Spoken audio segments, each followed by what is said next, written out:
Eligible voters in the diaspora under consideration as the Electoral Commission promotes a new national ID card system. Poverty reduction measures evaluated to determine their effectiveness, and the post-Erica response to Dominica's mental and psychological health receive a failing grade. I am Idona John Baptist with the Channel 5 News. Details after this.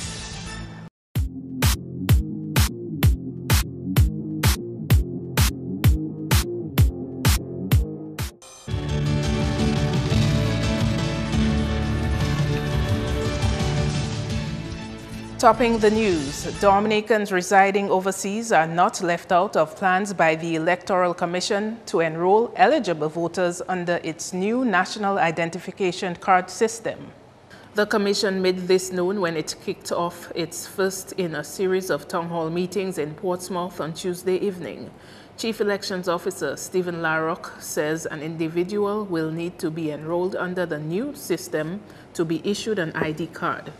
However, before enrollment takes place, the relevant legislation has to be passed. At the end of the enrollment confirmation period, the names of the electors who did not show up for a card will be written to at their last known address. Now, failure to respond results in the names being removed in accordance with the legislation, and in that case, regulations 28 and 29. There are plans to hold similar consultations at various locations around the island. The tourism minister says there are many issues which need fixing in the tourism industry, and he will be pushing the Discover Dominica Authority to produce better results. Tourism authorities are using a medium-term growth strategy to guide their approach. There's three strategies. There's a low growth strategy, a medium growth strategy in the master plan, and a high growth strategy. Based on my business sense and based on my business knowledge, I always prefer a medium growth strategy, on the basis that you don't want to grow so quickly and then you have a whole set of problems coming as a result of that. There's a lot of things that we have to fix, in terms of customer service. I mean, even recently you'd see lots of persons talking about customer service on social media and the way that they're treated when they go to stores. That also impacts the tourists when they come to Dominica. So for us, the ideal budget really for me is the medium-term growth strategy, and we're practically at that. We're basically $500,000 short. However, we will be pushing the Discover Dominica Authority to give us better results than that. The expectation is that marketing of the destination can be enhanced to generate increased visitor arrivals going forward. Our people need that, if the hotels are filled, it means there's more money coming into Dominica, there's more persons employed. And in addition to that, it allows persons to provide additional services because people want certain things to do. It helps to improve on the nightlife nowadays. Even if you open a club or something of the sort, it will last a certain number of months, years, and after it closes. So there's a vicious cycle. So if we can get more persons coming to Dominica, it means it creates a lot more opportunities. With all of the new hotels that are going to be opening up too, again, persons have to prepare themselves from an employee standpoint and even from a business standpoint. You have this huge hotel that's going to be opening. They're going to need taxis. They're going to need persons to provide landscaping services. They're going to need fish. They're going to need plants. They're going to need painting. So there's so much opportunities. But again, if you don't capitalize and prepare for those opportunities now, guess what's going to happen? The hotels are going to open. You're going to ask, what happened? Whereas persons would have planned and prepared themselves for these opportunities. In other major developments, opposition leader Lennox Linton has been given 7 days to compensate Kieran Peanut Burn or risk facing bankruptcy. A bankruptcy notice issued by Peanut Burn's lawyer Hazel Johnson was served on Linton Wednesday morning at his home. This is in respect to a Privy Council appeal matter. The total sum Linton was ordered to pay Peanut Burn is over £45,000 sterling, that is equivalent to over 160,000 EC. This issue stems from a court matter between the two men in 2002. Peanut Burn's lawyer warns Linton in the bankruptcy notice dated August 25th that, and I quote, "The consequence of not complying with the requirements of the notice is that you will have committed an act of bankruptcy in respect of which bankruptcy proceedings may be taken against you," end quote. Leader of the Dominica Freedom Party says setting up special loan facilities for farmers at the Aid Bank will not on its own secure success in agriculture. Responding to questions at a DFP news conference on Tuesday, Kent Vital said the loan facility is just part of a holistic approach needed in order to make headway in agriculture. It's not just about accessing the financing. A farmer may access a loan, but if he's not able to sell his products then he may not be able to service a loan afterwards. If he's not able to get adequate agricultural extension support, he may not be able to service afterwards. If our hucksters are not assisted and helped to organize properly within the market, to organize within the other markets where they sell their products, they may not be in a position to effectively buy from farmers. If we do not get young people involved in agriculture, we may not even have farmers to produce those goods. So there are many issues. You cannot just offer a loan and think that that is all there is to it. It has to be a holistic approach in revitalizing agriculture. Another issue raised at the news conference was that of the DFP's intention to field 21 candidates at the next general election. While that goal has had its share of critics, the party's leader maintains there's good reason to be optimistic about their chances going into the next general election. We have been to a number of constituencies. The feedback from our radio program, the feedback from our outreach has been tremendous. We are well past the stage where we have to go to people. It's been reversed now. People are actually coming to us. People are presenting themselves. People are offering themselves. So there is tremendous interest. People are seeing the approach that the Freedom Party is taking. People are realizing that we are beginning to attract good messengers, people of integrity. People are listening to the message. And there's tremendous hope. There's tremendous encouragement out there. So based on everything I've seen, based on the response I've been getting, based on the people who have been coming to us, based on the outreach programs that we have had, based on our delegates conference, I am pretty sure we will be able to field 21 candidates. In related news, Treasurer of the Dominica Freedom Party says money remains one of the greatest needs of the party as it seeks to contest general elections in Dominica. Annette Saint-Hilaire says the DFP will be fighting against money, a situation which was not the case back when the party first won national elections in 1980. She says back then it was not about money but discipline, principle and integrity. People wanted a change and they would give up anything for a change. We never gave anybody a t-shirt free. Everybody paid for their t-shirts. Everybody paid for going out. They contributed half of the price of the bus wherever we were going. Everyone that was following our campaign sponsored and helped the Freedom Party to be where it was and what it did for Dominica. Saint-Hilaire says the Freedom Party was one of those which really struggled to defend the welfare of Dominicans from 1968. Anything that was against the people of Dominica, these few people stood up to it, and people who understood, and people fought for the best, and they fought to bring in the Dominica Freedom Party into power. It's not a surprise, and it will not be a surprise when election comes. People who knew the Dominica Freedom Party, who knows about the hard work that the Dominica Freedom Party has done, is anxious and is willing to support the Dominica Freedom Party. So dear young people, don't think of the things that you can get free and say, boy, I don't want that or I don't want this because I can get this. What you earn through hard work, you enjoy it better. What you earn through hard work, you can stand for it. You can be happy with it. The Lord never promised us sun without rain. Saint-Hilaire says the DFP has a track record of always being concerned about young people and consequently was the first to set up a youth movement called the Young Freedom Movement. You're watching Channel 5 News. Coming up, more news, sports and weather. Stay with us. Watch out, summer. Mapping is doing it big from 17th July to 31st August with free installation and cash prizes. Here's the drill. New customers sign up for any of our services and pay no installation, plus a chance to win cash prizes every week. Existing subscribers pay off your outstanding balance and you too will qualify to win. Sign up, pay up, and win, win, win, because life is better with Mapping.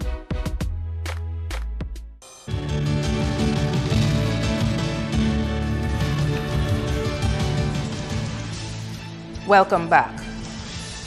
Dominica is working to improve the measurement of poverty reduction projects. Stakeholders involved in assisting the most vulnerable in society gathered at the Windsor Park Sports Stadium conference room on Tuesday, where they discussed the development of appropriate tools to measure the quality of measures to tackle poverty.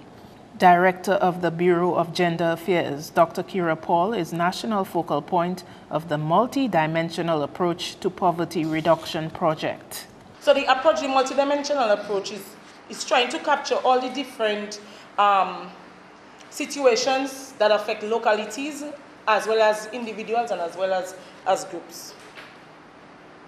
So how do you measure multi-dimensional poverty? So what is used is what you call the MPI, the Multidimensional Poverty Index. So the index is a score that reports the percentage of the population for a given society that experiences 3 or more deprivations at any one point in time. President of the Media Workers Association says he would support the current crop of young reporters moving forward under the MWAD banner. But is this too little, too late? Matthias Peltier Jr. says he is concerned that the existence of 2 representative bodies for local media would only foster division. It must be noted, however, that most, if not all, of the media workers in the country have already signed up with the Dominica Press Corps, a recently organized entity to represent the interests of local media workers. The existence of the olive branch to the Dominica Press Corps follows the DPC's election of its interim executive on Saturday, with plans of adopting its own constitution at its annual general meeting. I want to welcome this new group of reporters / media workers on board, but with a little disappointment, because I'm already seeing that why not the Media Workers Association of Dominica? Why a new set of reporters with some new energy, and what being dormant, could not take that same energy and take the Media Workers Association and run with it? I am questioning why. What is the reason behind it? Is this a new political move? We're seeing a member or 2 on the executive already that have been out there bashing the very media that he wants to represent. So what is this about? Why do you want to change the name of the Dominica Media Workers Association, established for many, many years? It appears that there is a reason and objective for getting rid, if you will, of persons like myself, and maybe Carlisle John Baptist, whose name I hear very often in some chats. Peltier says he has reached out to the leadership of the Dominica Press Corps to express his concerns. I, of course, already advised the new president of this press corps to be very, very careful. There are influences out there that, because they're young and they can be easily influenced, and a lot of the media people have a lot of fear. And you know, a person like myself, I don't fear anybody out there, be it the opposition, be it government, but we need to stand with each other in the media association and don't sow cause of disunity, Julian. This is a very dangerous precedent, and if this continues, this is going to destroy the very media that we're trying to pull together at this time. When I first heard of this, I decided, you know what, let me just give up on this media thing. You know, let these young people run the media. But the very senior people who have all the experience in the world or in Dominica are telling me, Matt, don't allow this to happen to the Dominica Media Association. I contacted the ACM, the Association of Caribbean Media, which is affiliated to the Dominican Media Association, and he said it's going to be very difficult, or it's going to take some time for this press association to even register with the ACM. He's not saying it's not impossible, but it's going to take some time. Even with, at this time, registering for your regional certificate, which has to be approved by the Media Association, we are the ones who give the green light to the media workers or the media in Dominica to travel or to work overseas. What is actually really going to happen now to these media people who are now seeking to work regionally? You see the conflict already, beginning at this time. So please, let's not allow this to happen to us as media in Dominica. Take the Dominica Media Association, MWAD, and Gavin Richards and the rest, please have a general meeting and run with this. In a press statement this week, the DPC said its goal was to raise the standard of media practice, to look out for the welfare of media workers, and to make Dominica media a more recognizable and respected fraternity. The country's consultant psychiatrist, Dr. Griffin Benjamin, has given a failing grade to the response given to the mental and psychological health of the population in the aftermath of Tropical Storm Erica. Dr. Benjamin believes the impact of the 2015 storm has put the spotlight on challenges facing the community mental health team in dealing with post-disaster crisis. After our experience with Tropical Storm Erica, where a few of us were able to travel around Dominica, particularly in the disaster areas, the areas that were zoned off as disaster areas in Dominica, and the distress that people were going through, we recognized that they needed what we call now psychological first aid. And we offered as much of that to people, and I think we failed the people at that time in that we were not enough of us going around doing that type of care. So many people met us afterwards and said, we expected you to come back because you helped us for a day or two, but we needed continuous assistance, and you all did not show up again. Benjamin noted that there have also been shortcomings in following up with vulnerable people affected by the storm's impact. We recognized that every single Dominican, without exception, were traumatized by Tropical Storm Erica, directly and indirectly. And we also recognize that the preparation to provide what they needed, if most of us could remember Tropical Storm Erica, it was not a physical injury or trauma that people feared most. It was the fear of rain falling. It was the fear of the rumbling sound of rivers overflowing their banks and destroying people's houses. It was the fear that Dominica was so vulnerable a country to live in. That fear is still there, and I'm not sure yet if we have addressed it. The acute psychiatric unit has responded to the situation by training lay people through PAHO-funded workshops to spot mental health concerns in times of disasters. So we can call on the people who are trained to join forces with us and go to the churches and the communities around Dominica and reach people and give them the help they need, not the psychiatric help as people think we do, not the professional counseling services, because that is not necessary at that time. What is needed is psychological first aid, and mental health first aid. People in crisis, vulnerable people need to be protected. If we can sort people out properly, and if we can calm people down, and if we can remove people from the areas of insecure areas, get people moved and in safe areas where their families accounted for, their properties, and the chances of revival or survival is better, then I think the experience from Tropical Storm Erica can serve us well. There could be a need for priests or pastors to help meet the spiritual needs of the people who now call Petite Savanne home. This matter of the availability of priests or ministers to serve the village was not a major concern following the evacuation 2 years ago. But with the return of some residents who are intent on remaining in Petite Savanne, some of the needs which exist in any other community on the island are beginning to surface. One of them is the need for church services. One woman who resettled in Petit Savan earlier this year spoke to Channel 5 News about that specific spiritual need, which she says was heightened on Sunday, the second anniversary of Tropical Storm Erica. She had hoped that there would have been at least a church service in the village. We are humans. Remember, we blood and flesh we have. Think about it.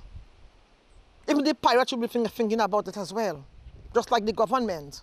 And say, but we have to do something for Petit Savan people. We need to go. Even the bishop, I'm a Catholic, because the Father Branca was willing to come and make a service for us, and after that, everything crashed. So that should not happen. If you say you are giant, but you have the faith, that disaster happened to Petit Savan. That is the time you have to come to bring people together. Because we are scattered like sheep without a shepherd. Everybody is scattered. Parish priest in Grand Bay, Father Branca John, held a service in the village marking the first anniversary of the Petit Savan disaster last year. There was no such service this year. But Father John has also made himself available to visit the sick there, administer the last rites, and for funerals in Petit Savan. Channel 5 News has also been informed that the church has taken an official position not to hold any public services in Petit Savan. That's news. Sports highlights next with Kenny Williams.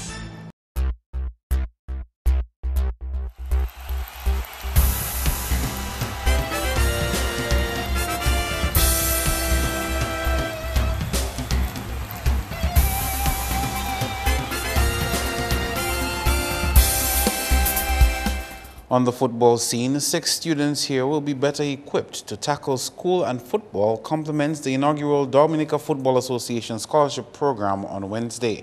Marcus Bridas, Odell Laville, and Quinton Moise received full scholarships valued at $2,000 each, while Stephen Pascal, Dante Augustine, and Adriel Lawrence received partial scholarships to the tune of $500. The recipients were chosen on the basis of their participating in the DFA's Under-15, Under-17, and Secondary School Girls League, as well as good academic performance. In the case of the full scholarship awardees, this support will continue for the rest of the students' stay at high school. However, I must add that the continuation of such support will largely be dependent on the student academic success. This means that the students must maintain a decent performance at the end of each year. Those receiving the scholarship will not be given the continued assistance in their performance is below par. The scholarship will cover the cost of textbooks, uniform, transportation, school fees, and stationery, which, with no fear of contradiction, I can say that these scholarships are the most attractive on the island right now for high school students. The intention is to add new recipients to the program yearly. Meantime, the parents of the recipients expressed their gratitude for the scholarship.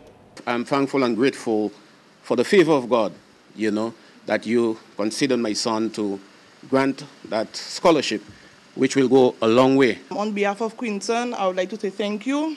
And this scholarship, personally, is like I was given a scholarship too, because it will go a very, very long way.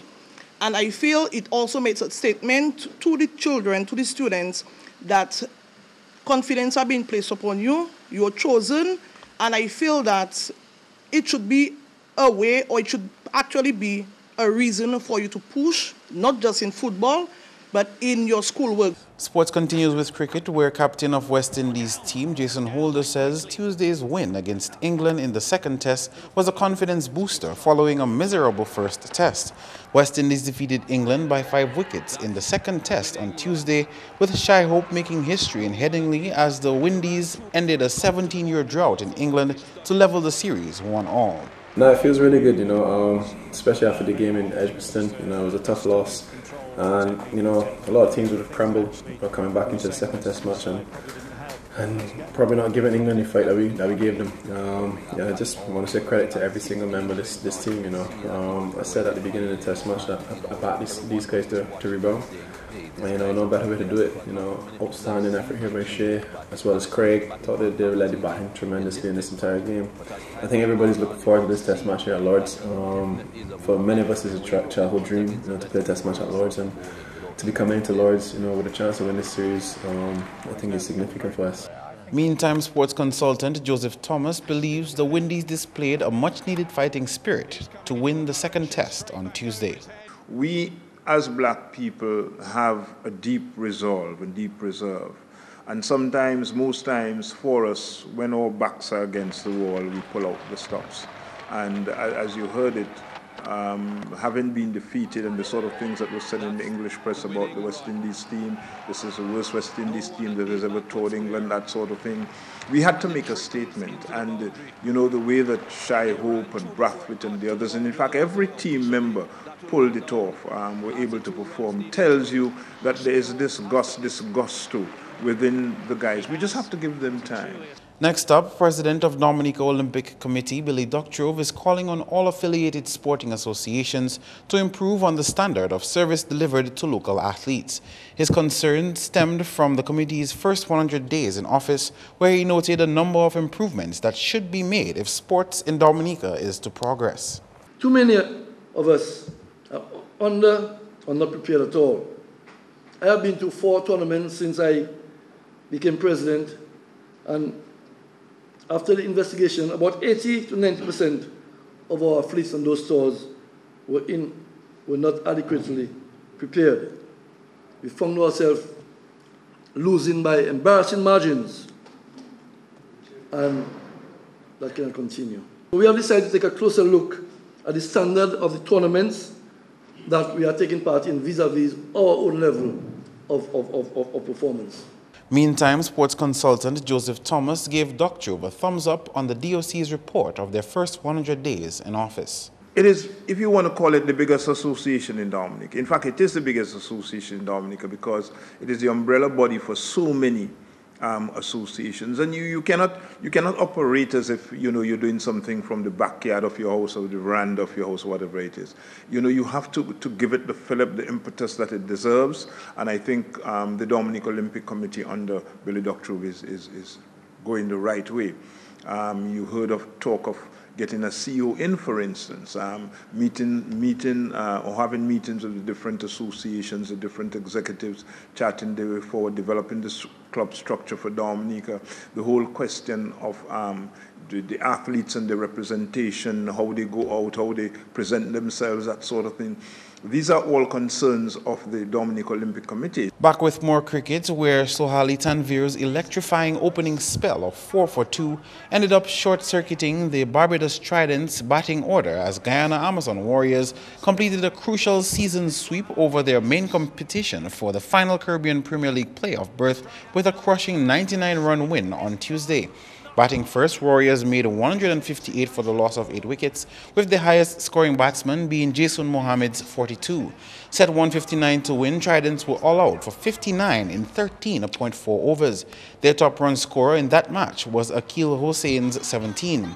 Tanvir was the pick of the bowlers with 5 wickets for 3 runs, while Rashid Khan took 3 for 15. That's all the sporting highlights for now. I am Kenny Williams. Be sure to join us next time.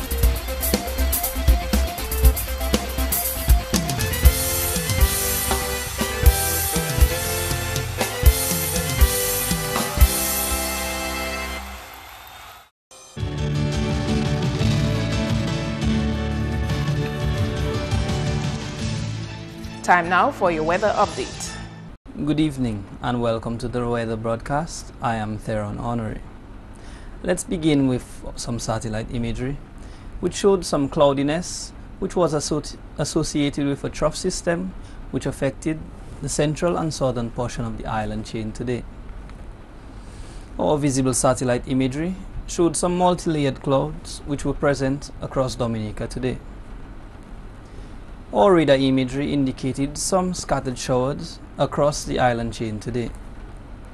Our forecast for tonight is expected to be partly cloudy to cloudy with some scattered showers.